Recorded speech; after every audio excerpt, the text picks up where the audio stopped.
శ్రీ గురుభ్యో నమ. శ్రీమాత్రే నమ. 6వ తేదీ ఆగస్టు నెల 2026 సంవత్సరం గురువారం నాటి దినఫలాలు. మేషరాశి వారికి అనుకూలమైనటువంటి లాభస్థాన రాహువు చాలా బాగున్నారు. తృతీయంలో కుజుడు బాగున్నారు. చతుర్థంలో బుధుడు బాగున్నారు. బుధాదిత్య యోగం బాగుంది. ఇక్కడ చాలా బాగుంది అని చెప్పడానికి లేదు, అలా అని బాలేదని చెప్పడానికి లేదు. ఇదమిద్దంగా ఉన్నటువంటి గురువుగారి ఉచ్చస్థాన అర్ధాష్టమం కొంచెం పర్వాలా బానే ఉంది అని చెప్పాలి. మరి ఇన్ని గ్రహాలు బాగుంటున్నాయి కదా, మానసికోల్లాసం బాగా పెరుగుతుందా అంటే ఎక్కడికక్కడే జాగ్రత్తలు తీసుకుంటూ ఉండాలి. ఏలినాటి శని జరుగుతోంది, గురుబలం పూర్తిగా లేదు. ఇది చాలా సంక్లిష్ట పరిస్థితి ఏర్పడి ఉన్నప్పుడు మనం సంయమనంతో ఉండడమే మార్గం. ఇదే అతి గొప్పదైన పరిహారం అని చెప్పి తెలియజేస్తున్నానండి. ధన ఆదాయం చాలా బాగుంటుంది, అనుకోకుండా వచ్చేటటువంటి ధనము. అలాగే అన్నదమ్ములతో సహాయ సహకారాలు బాగుంటాయి. మాతృవర్గ రీత్యా కూడా కొంచెం అనుకూలమైన పరిస్థితులు ఉంటాయి. స్థిర చరాస్తుల వృద్ధి జరగడానికి కూడా అవకాశం ఉంది. పేరు ప్రఖ్యాతులు మీకు బాగా వస్తాయి. అయితే పనులలో మందగొండితనం కనిపిస్తూ ఉంటుంది. కొన్ని పనులు వాయిదా పడిపోయి ఇప్పుడు కాదు అనేటట్టుగా ఉంటాయి. కాస్త సంయమనం పాటించండి అని చెప్పి తెలియజేస్తున్నాను. సంతాన రీత్యా కొంచెం ఓర్పు కలిగి ఉండండి. రుణాలు ఏమన్నా ఎక్కువగా అవుతాయేమో ఒక ప్రణాళిక వేసుకొని రుణాలని తగ్గించుకునేటటువంటి ఏర్పాటు చెయ్యండి. ఇదంతా చెప్పదగ్గ సూచనగా తెలియజేస్తున్నానండి. అలాగే నవగ్రహ స్తోత్ర పారాయణాలు చేయడము, నవధాన్యాలు దానం ఇవ్వడము, వీలైతే మీరు యోగా కూడా చెయ్యండి. మరింత అనుకూలమైనటువంటి పరిస్థితులు మీకు ఏర్పడుతూ ఉంటాయి, మనశ్శాంతి కలుగుతుంది అని చెప్పి తెలియజేస్తూ వృషభ రాశి వారికి అనుకూలమైనటువంటి స్థితులు తృతీయ స్థానంలో రవి బుధులు ఉన్నారు. పంచమ స్థానంలో శుక్రాచార్యుల వారు ఉన్నారు. లాభస్థానంలో శని గారు ఉన్నారు. మరి ఈ 4 గ్రహాల యొక్క ఉనికి చాలా బాగుండాలి కదా అంటే చాలా అద్భుతంగా ఉంది. కానీ రాశ్యాధిపతి మీదనే శనిగారి యొక్క దృష్టి గాని కుజుని యొక్క దృష్టి గాని పడుతున్న కారణం చేత కొంచెం రుణ భారాలు పెరిగేటటువంటి అవకాశం కనిపిస్తోంది. అనారోగ్య సూచనలు కనిపిస్తున్నాయి. ఏదైనా వివాహేతర సంబంధ బాంధవ్యాలు ఉన్న వారికి చాలా జాగ్రత్తలు తీసుకోవాల్సినటువంటి పరిస్థితి కనిపిస్తోంది. ఇక ముఖ్యమైనటువంటి విషయం ఏంటంటే మీరు చెయ్యవలసినటువంటి స్తోత్ర పారాయణాలు కూడా కుజ శుక్ర శని గారికి చేయాల్సిందే. వివాహ జీవితంలో ఆటంకాలు తగ్గడానికి, అనుకూలతలు పెరగడానికి, వివాహేతర సంబంధాలు మిమ్మల్ని ఇబ్బంది పెట్టకుండా ఉండడానికి, పబ్లిక్ రిలేషన్స్ మీకు చాలా బాగుండడానికి, కుటుంబ జీవితంలో కూడా ఇబ్బందులు లేకుండా ఉండడానికి, కుటుంబం అందరూ ఒక ఐకమత్యంతో ఉండడానికి, వివాహాది శుభకార్యాలు కొంచెం త్వరగా కుదరడానికి, వీటన్నిటికీ స్తోత్ర పారాయణాలు తప్పనిసరిగా చెయ్యండి. లలిత అమ్మవారి స్తోత్ర పారాయణాలు కూడా చెయ్యాలి. అన్నదమ్ముల సహాయ సహకారం అయితే బాగుంది, కానీ అదొక్కటే మీకు పూర్తిగా అన్ని విధాలా బాగుంది అని చెప్పడానికి రాదు. కాబట్టి సంతృప్తి గల అంశాలలో సంతృప్తిని తీసుకోండి. కొంచెం మనశ్శాంతి తక్కువగా ఉన్నాయి అనే అంశాలని పరిహారాలు చేసుకుని ప్రశాంత జీవితం పొందేటట్టుగా చూడండి అని చెప్పి తెలియజేస్తున్నానండి. మిథున రాశి వారికి ద్వితీయ స్థానంలో గురుగారు బాగున్నారు. తృతీయ స్థానంలో కేతువు బాగున్నారు. చతుర్థ స్థానంలో ఈ శుక్రాచార్యుల వారు బాగున్నారు. ద్వితీయంలోనే బుధాదిత్య యోగం బాగుంది. అంటే ఈ గ్రహాల యొక్క సంచారము మీకు చాలా అనుకూలవంతమైపోతుంది. అలాగే లాభస్థానంలో చంద్రుడు ఉన్నాడు. కుటుంబ రీత్యా అనేక రకాలైనటువంటి ఉపయోగాలు మీకు ఉంటాయి. సహాయ సహకారాలు ఉంటాయి. మాట సహాయం ఉంటుంది. మీ పరపతి బాగా పెరుగుతుంది. కుటుంబము ఎస్టాబ్లిష్ అవ్వడానికి అంటే విస్తరించడానికి కొత్త కుటుంబ సభ్యులు రావడం ఒక కారణం అవుతుంది. అలాగే మీకు మనశ్శాంతి పెరుగుతుంది. అయితే మీరు విష్ణు సహస్రనామ స్తోత్రాల పారాయణ తప్పకుండా చేసుకోవాలని చెప్పి మరీ తెలియజేస్తున్నాను. మిగతా అన్ని విషయాలలోనూ కాస్త సంయమనం వహించండి. భార్యాభర్తల అనుకూలతే కానీ, సంతానమే కానీ, అలాగే మాతృవర్గ రీత్యా కానీ, పితృవర్గ రీత్యా కానీ, రుణబాధల రీత్యా కానీ, ఉద్యోగ జీవితం కానీ, మీరు ఏ అంశాన్నైనా తీసుకోండి, ఓర్పుని కలిగి ఉండండి. గురుబలం చాలా బాగుంది, కానీ మీరు ఎంతో చిత్తశుద్ధితో దైవధ్యానం చేసుకున్న తదుపరి మాత్రమే మీకు అనేక అంశాలు కూడా ఆశాజనకంగా ఉండడానికి అవకాశం ఉంది అని చెప్పి తెలియజేస్తున్నానండి. కర్కాటక రాశి వారికి రాశిలో ఉన్నటువంటి గురుగ్రహ సంచారమే అధికమైనటువంటి మేలు చేస్తోంది. మరి చంద్రుడి యొక్క స్థితి సంచారము కూడా చాలా బాగుంది. వారి దశమంలో కదా ఉన్నారు. మరి చేసే వృత్తి ఉద్యోగ వ్యాపారాల రీత్యా మనకి ఎటువంటి అనుకూలమైన పరిస్థితులు ఉంటాయి అంటే గురువుగారు ఇచ్చేటటువంటి అద్భుతమైనటువంటి స్థితి సంచారము మీకు చాలా చాలా బాగా మనశ్శాంతిని కలిగిస్తుంది. అయితే నవగ్రహాల యొక్క స్తోత్రపారాయణాలు చేసుకుని నవధాన్యాలు దానం ఇవ్వండి, ఇంటి ఇలవేల్పుని పూజించండి. ఏ పరిస్థితుల్లోనూ ఆత్మ సంయమనాన్ని పోగొట్టుకోకండి, మనోబలంతో ఉండండి అని చెప్పి తెలియజేస్తున్నానండి. సింహరాశి వారికి రాహు, కేతు, శని, శుక్ర, కుజ ఈ 5 గ్రహాల యొక్క స్థితి సంచారాలు బాలేదు. నిజానికి చెప్పాలంటే కుజుడు చాలా బాగున్నారు, మరి లాభస్థానంలో ఉన్నారు. ఆయన భూములకి సంబంధించి వాహనాలకు సంబంధించి లాభాలు ఇవ్వవలసి ఉంటుంది. కానీ ఈ రాశిలో ఉన్నటువంటి కేతువు కానీ, రాశిని చూస్తూ ఉన్నటువంటి రాహు కానీ అంత శుభకరమైన ఫలితాలని ఇవ్వబోవడం లేదు. కాబట్టి గురువు గారి ద్వారా వచ్చేటటువంటి ముఖ్యమైన శుభకరమైన ఫలితాలు ఏవైతే ఉన్నాయో అవి కూడా మీరు ధనము ఖర్చు పెడితేనే మీరు చేయగలుగుతున్నారు. అంటే ధనాన్ని ఖర్చు పెట్టిస్తారనమాట. ఆ విధంగా ఇక్కడ కూడా అలాంటి పరిస్థితులే కనిపిస్తూ ఉన్నాయి. కుజుని విషయంలో కూడా కాస్త లాభాల బాటలో ఉంటున్నారు, ఇంకా పూర్తిగా లాభకరుడు అని చెప్పడానికి లేదు. ఆయన మీరు స్తోత్రపారాయణాలు చేసుకుంటే కాస్త ఉపశమించి మీకు అనేక శుభ ఫలితాలు ఇవ్వడానికి అవకాశం ఉంటుంది. ఈ వివాహేతర సంబంధాల విషయంలో కానీ, వ్యక్తిగతంగా కానీ, పబ్లిక్ రంగంలో కానీ, కుటుంబ జీవితంలో కానీ, దూర ప్రాంత ప్రయాణాల విషయంలో కానీ, వివాహాది శుభకార్యాలు కుదరడంలో కానీ ఇత్యాది అంశాలు ఏవైనా తీసుకోండి, మీరు పూర్తిగా జాగ్రత్తతో ఉండవలసినదే. ఇది చాలా చాలా చెప్పదగినటువంటి సూచనగా తెలియజేస్తున్నానండి. శుభం. కన్యరాశి వారికి అనుకోని విధంగా వచ్చేటటువంటి అదృష్టం ఎలా ఉంది అంటే, ఇక్కడ షష్ఠ స్థానంలో రాహు గారు ఉన్నారు, లాభస్థానంలో గురుగారు ఉన్నారు, రవి ఉన్నారు, బుధుడు ఉన్నారు, బుధాదిత్య యోగం ఉంది. వ్యయస్థానంలో కేతు ఉన్నారు, రాశిలోనే శుక్రాచార్యులు ఉన్నారు. రాశిలో శుక్రాచార్యుల వారి వల్ల అంత ఎక్కువగా ఉపయోగకరమైన ఫలితాలు ఉండబోవడం లేదు.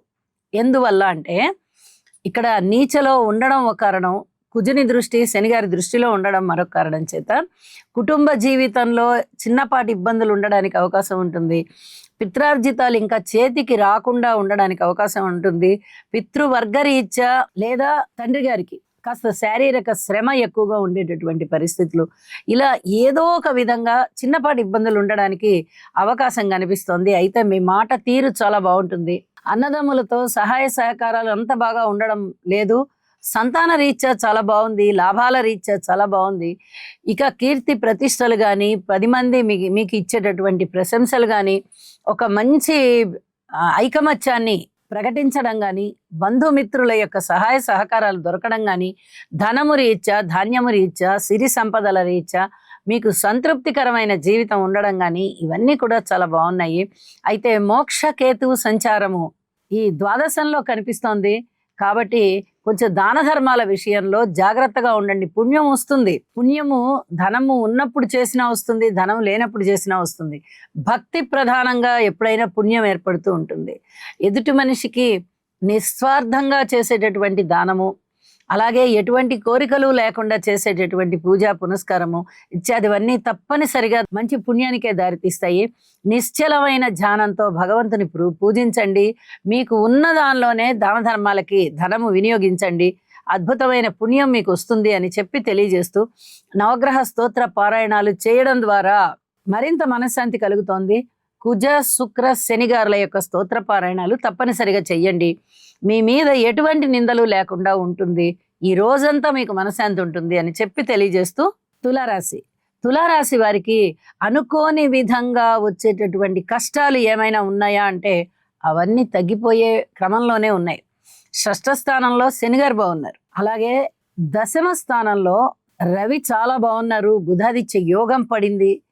ఏకాదశంలో కేతు బాగున్నారు, ద్వాదశ స్థానంలో శుక్రాచార్యుల వారు ఉన్నారు. అయితే ఖర్చులు ఎక్కువ ఉండడానికి, వివాహేతర సంబంధాల విషయంలో ఇబ్బందులు కనిపిస్తూ ఉండడానికి, ప్రేమ వ్యవహారాలు కాస్త వైఫల్యం చెందడానికి, దూర ప్రాంత ప్రయాణాలు వ్యయ ప్రయాసాలకు వచ్చి చేర్చడానికి, ఇలాంటి వాటి అన్నిటికీ ఫలితాలు శుక్రాచార్యుల వారు ఇచ్చేస్తూ ఉంటారు.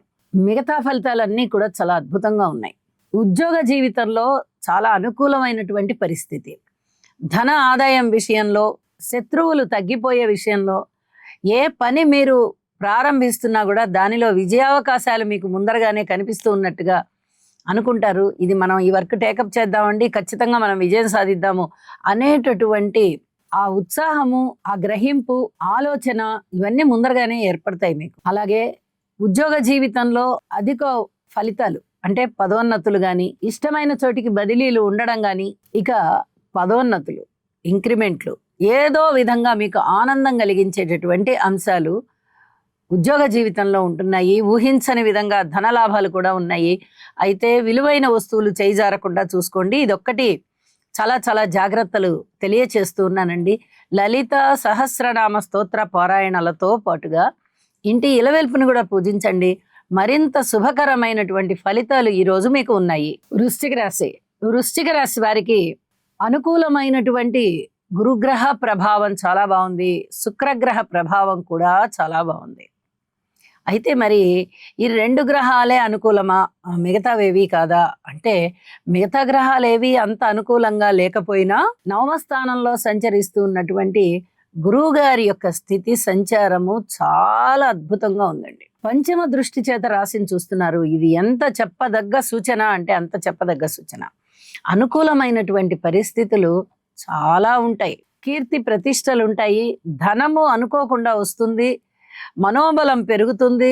అలాగే సంతాన రీత్యా చాలా వరకు అనుకూలమైన కాలము. అన్నదమ్ముల సహాయ సహకారాలు ఉంటాయి. కీర్తి ప్రతిష్టలు పెరుగుతాయి. 10 మంది ప్రశంసలు వస్తాయి. కుటుంబ జీవితం బాగుంటుంది. ఈ విధంగా ఎన్నో రకాలైనటువంటి శుభ ఫలితాలు మీకు ఉన్నాయి. అయితే వివాహేతర సంబంధాలు ఏవైనా ఉన్నట్లయితే ఆ విషయంలో మటుకు పూర్తి జాగ్రత్తలు తీసుకొని ఉండండి. ఇది చాలా చాలా చెప్పదగినటువంటి సూచనగా తెలియజేస్తూ ఉన్నాను. అలాగే ఇప్పటి వరకు మీ జీవితంలో ఎన్నో కష్ట సుఖాలు పడి ఉంటారు. ఇప్పుడు పడుతూ ఉన్నటువంటి కష్టాలకి కొంత మానసికమైనటువంటి వెసులుబాటు వచ్చేస్తుంది. ఏ కష్టం ఉన్నా కానీ ఏం పర్వాలా, ఇది ఫలానా పని చేస్తే ఈ కష్టం తగ్గిపోతుంది అనేలాంటి ఆలోచనలు బాగా మీకు వస్తాయి. ఇది గురుబలం వల్ల మాత్రమే సాధ్యం అని చెప్పి మీరు తెలుసుకోవాల్సిందిగా సూచన చేస్తున్నాను. గురువు గారి యొక్క ప్రభావం ఇంత అంతా కాదు, చాలా అద్భుతమైన ప్రభావాన్ని ఇస్తూ ఉంటారు ఆయన. ఇక్కడ కూడా మీ రాశిని చూస్తూ ఉన్న కారణం చేత ఇప్పుడు కూడా మీకు చాలా మనశ్శాంతి పెరుగుతోంది, అభివృద్ధి పెరుగుతోంది. కోరుకున్న జీవితానికి మీరు దగ్గర అవుతున్నారు. మీ ఆశయం సిద్ధిస్తోంది అని చెప్పి తెలియజేస్తున్నానండి. నవగ్రహ స్తోత్ర పారాయణాలు చేయండి. ఇంటి ఇలవెల్పుని పూజించండి. మరింత శుభకరమైన జీవితంతో ఉంటారు. ధనస్సు రాశి వారికి తృతీయ స్థానంలో సంచరిస్తూ ఉన్నటువంటి రాహు గారి వల్ల, అలాగే దశమ స్థానంలో సంచరిస్తూ ఉన్నటువంటి శుక్రాచార్యుల వారి వల్ల కాస్త అనుకూలతలు ఉన్నాయి. మరి 2 గ్రహాలే అనుకూలతలు కదండి అంటే, ఒక్కొక్కసారి గ్రహగోళంలో గ్రహాల యొక్క సంచార క్రమంలో కొంచెం ముందుకి వెనక్కి వెళ్తూనే ఉంటాయి. అంటే వక్రిస్తే వెనక్కి వస్తాయి, లేదంటే ఆ ముందుకు వెళ్ళిపోయే క్రమంలో ఒక్కొక్క గ్రహానికి ఒక్కొక్క నిర్దేశితమైన కాలపరిమితి ఉంది. కాబట్టి ఒక్కొక్కసారి ఆ గ్రహ గమనంలో అనుకూలమైన స్థితులు ఉండబోవు ఏ రాశి వారికైనా. అలాంటప్పుడు బెదురు పడాల్సిన పనేమీ లేదు. అసలైన రాశ్యాధిపతి, చతుర్థాధిపతి ఉచ్చలో ఉన్నారు, అయితే అష్టమ స్థానంలో ఉన్నారు. విరివిగా మంచి జరుగుతుంది అంటే అంత విరివిగా మంచి జరగదు, కానీ చెడు జరగకుండా నిరోధిస్తారు. ఇది చాలా అదృష్టవంతమైనటువంటి కాలం అని చెప్పి తెలియచేస్తూ ఉన్నాను. ఉద్యోగ రీత్యా చాలా శారీరక శ్రమ ఎక్కువగా ఉండేటటువంటి కాలము, రుణ భారాలు ఎక్కువగా ఉండేటటువంటి కాలము. ఏదైనా లాభాలు వస్తాయా అంటే అంతగా రానటువంటి కాలము అని కనిపిస్తూ ఉంటుంది. అన్నదమ్ముల సహాయ సహకారాలు అయితే చాలా బాగున్నాయి. మాతృవర్గ రీత్యా శారీరక శ్రమ ఎక్కువగా ఉండేటటువంటి పరిస్థితి. ఇక సంతాన విషయంలో కొంచెం ఓర్పుగా ఉండండి. భార్యాభర్తల అన్యోన్యత పట్ల కూడా పూర్తి ఓర్పు కలిగి ఉండండి. ఎవరికైనా వివాహేతర సంబంధాలు ఉన్నట్టయితే ఆ విషయంలో మటుకు చాలా జాగ్రత్తగా ఉండాలి. శనిగ్రహ, కుజగ్రహ, శుక్రగ్రహ స్తోత్ర పారాయణాలు తప్పనిసరిగా చదువుకుంటూ దక్షిణామూర్తి శ్లోకాలు చదువుకోవడం ద్వారా చాలా వరకు మనశ్శాంతి వస్తుంది అని చెప్పి తెలియజేస్తున్నానండి. తప్పక పాటించండి. మకర రాశి వారికి తృతీయ స్థానంలో ఉన్నటువంటి శనిగారి సంచారము, షష్ఠ స్థానంలో ఉన్న కుజుని సంచారము, సప్తమ స్థానంలో ఉన్నటువంటి గురుగారి సంచారము, నవమ స్థానంలో ఉన్నటువంటి శుక్రాచార్యుల వారి సంచారము, 4 గ్రహాల యొక్క ఉనికి కూడా చాలా బాగుంది. అయితే ఇది మీకు అన్ని విధాల అనుకూలమేనా అంటే, మీరు ఎటువంటి ధర్మ కార్యక్రమాలు చేస్తున్నారో ఎటువంటి ధర్మబద్ధమైన జీవితంలో ఉంటున్నారో వాటిని బట్టే మీ యొక్క ఫలితాలు అద్వితీయంగా ఉండబోతున్నాయి. కీర్తి ప్రతిష్టలు ఉంటాయి, ధన ఆదాయం ఉంటుంది, అన్నదమ్ముల సహాయ సహకారాలు ఉంటాయి, మనశ్శాంతి పెరుగుతుంది, రుణభారాలు తగ్గే విధంగా ఉంది. ఇవన్నీ చాలా బాగుంటున్నాయి. వివాహేతర సంబంధాలు ఎవరికైనా ఉండి ఉన్నట్లయితే అతి జాగ్రత్తలు పాటించుకుంటూ వెళ్ళండి. వర్ణాంతర వివాహాలు చేసుకోవాలి అనుకున్నా చేసుకున్నా చాలా వరకు మీరు ఇరకాటంలో పడిన పరిస్థితే ఉంటుంది. దీనిని అధిగమించాలంటే చాలా వరకు ఓర్పు అవసరం, దైవధ్యానం అవసరం. అలాగే ఎక్కువగా గురుగ్రహ స్తోత్రాలు పారాయణ చేసుకోవడం ద్వారా కీర్తి ప్రతిష్టలు పెరుగుతాయి, మనశ్శాంతి పెరుగుతుంది, ధనాదాయము పెరుగుతుంది. అనేక విధాలుగా మీకు సమస్యలకి చక్కని పరిష్కారం స్ఫురణకు వస్తుంది. దానిని ఆచరించుకోవడం వల్ల మనశ్శాంతి పెరుగుతుంది అని చెప్పి తెలియజేస్తున్నానండి. హనుమాన్ చాలీసా పారాయణ చెయ్యండి, నవగ్రహ స్తోత్రాలు పారాయణ చెయ్యండి. మరింత అనుకూలవంతమైన కాలం మీకున్నది. కుంభరాశికి షష్ఠ స్థానంలో ఉన్నటువంటి రవి బుధుల సంచారము చాలా బాగుంటూ ఉండగా, అష్టమ స్థానంలో ఉన్నటువంటి శుక్రాచార్యుల వారు బాగుంటూ ఉన్నప్పటికీ కూడా వారి మీద ఉన్నటువంటి ఈ శనిగారి కుజుని యొక్క దృష్టుల కారణం చేత ఈ వివాహ సంబంధాల విషయంలో కానీ, అలాగే ఆరోగ్య విషయంలో కానీ చాలా వరకు ఇబ్బందులు ఉండడానికి అవకాశం ఉంది. ముందరే రాశిలోనే రాహువు, సప్తమంలో కేతువు ఉన్నారు. ప్రేమ విషయాలలో వీరు చాలా వరకు వాటిని నిరోధించేటట్టుగా చేస్తారు. ఏ ఇద్దరి మధ్య కూడా సఖ్యత ఉండనివ్వరు, మిత్రత్వం ఉండనివ్వరు, ప్రేమ ఉండనివ్వరు. ఏదో విధంగా కలహానికి దారి తీసేటట్టుగా ఉంటుంది వ్యవహారం. కాబట్టి ఈ విషయాలలో చాలా జాగ్రత్తగా ఉండాలి. రాహు, కేతు, శని, కుజ, శుక్ర 5 గ్రహాలకి తప్పనిసరిగా స్తోత్ర పారాయణాలు చేసుకోండి. ఇది మరీ చెప్పదగినటువంటి సూచనగా తెలియజేస్తూ ఉన్నానండి. అలాగే గురుబలం పెరగడం కోసం గురువుకి సంబంధించిన స్తోత్ర పారాయణాలు చేసుకోవడము, యోగా చేసుకోవడము, ఇలాంటివన్నీ చాలా వరకు చేసుకోవడం ద్వారా ఆత్మ సంయమన శక్తి పెరిగి సమస్యలు ఏవైనా వస్తే వాటిని ఎదిరించగలిగేటటువంటి మానసిక దృఢత్వాన్ని కలిగి ఉంటారు అని మరొకసారి తెలియజేస్తూ, శివారాధన కూడా చాలా మేలు చేస్తుంది అని గుర్తించండి. మీనరాశి వారికి పంచమ స్థానంలో ఉన్నటువంటి గురుగారి సంచారము, షష్ఠ స్థానంలో ఉన్నటువంటి కేతు గారి సంచారము చాలా బాగుంటున్న కారణం చేత ఈ రెండు కూడా దీర్ఘకాల సంచారం చేసేటటువంటి గ్రహాలే అవుతున్న కారణం చేత చాలా వరకు అనుకూలమైన ఫలితాలు ఉంటాయి. అంటే 2 గ్రహాలకే అంత అనుకూలత ఉంటుందా అంటే మనశ్శాంతి బాగా పెరుగుతుంది, అందులో ఎటువంటి సందేహం లేదు. 2 గ్రహాలే అయినప్పటికీ కూడా ముఖ్యంగా గురువుగారు పంచమ స్థానంలో తన యొక్క సంచారము ఉచ్చలో ఉంటూ ఉండగా నవమ దృష్టి చేత రాశిని చూస్తూ ఉన్నారు. ఇది చాలా చెప్పుకోదగ్గ మంచి విషయం అన్నమాట. అనుకూలమైన ఫలితాలు ఉంటాయి. అలాగే ధనం విషయంలో రుణభారాలు తగ్గే విధంగా ఉంటాయి. ఈ 2 కూడా చాలా బాగున్నాయి. సంతానం రీత్యా కూడా చాలా ఆనందంగా అనిపిస్తుంది. సంతానం పట్ల వారి యొక్క బాధ్యతలు వారు సక్రమంగా నిర్వర్తిస్తున్నారు అనేటటువంటి తృప్తి బాగా కలుగుతూ ఉంటుంది. పూర్వజన్మలో చేసుకున్నటువంటి పుణ్యం ఆధారంగా చాలా వరకు ప్రశాంత జీవితం ఉండేటటువంటి అవకాశం కనిపిస్తోంది. వివాహేతర సంబంధాల విషయంలో అతి జాగ్రత్తగా ఉండండి. ఇది చాలా చెప్పదగినటువంటి సూచనగా తెలియజేస్తున్నాను. అలాగే వైవాహిక జీవితంలో కూడా భార్యాభర్తల అనుబంధం కొంచెం తగ్గే విధంగా ఉంది. ఇది కూడా చాలా జాగ్రత్తగా ఎంతో ఓర్పుతో ఉండవలసినటువంటి విషయం అని చెప్పి తెలియజేస్తున్నాను. స్థాన చలనానికి అవకాశాలు ఉన్నాయి. అయితే ఇవన్నీ ఎలా ఉన్నా నిత్యకృత్యంలో ఎన్నో రకాలైనటువంటి ఇబ్బందులు వస్తూ ఉంటాయి. మనం అధిగమిస్తూ ఉంటాము, దైవాన్ని కోరుకుంటూ ఉంటాము. ఇవన్నీ చాలా సహజంగా జరిగిపోతుంటాయి. శని, కుజ, శుక్ర ఈ 3 యొక్క స్తోత్ర పారాయణాలు విడవకుండా చేయండి. ప్రతి విషయంలోనూ సంయమనం పాటించండి. హనుమాన్ చాలీసా పారాయణ చెయ్యండి. అలాగే హనుమాన్కి వడమాల వేయడానికి ప్రయత్నం చెయ్యండి. శనిగారికి ఒక్కసారి తైలాభిషేకం చేయించుకోండి. చాలా వరకు ప్రశాంత జీవితం వస్తుంది, చక్కటి అభివృద్ధి కలుగుతుంది అని చెప్పి తెలియజేస్తూ శుభం. సర్వే జనా సుఖినో భవంతు.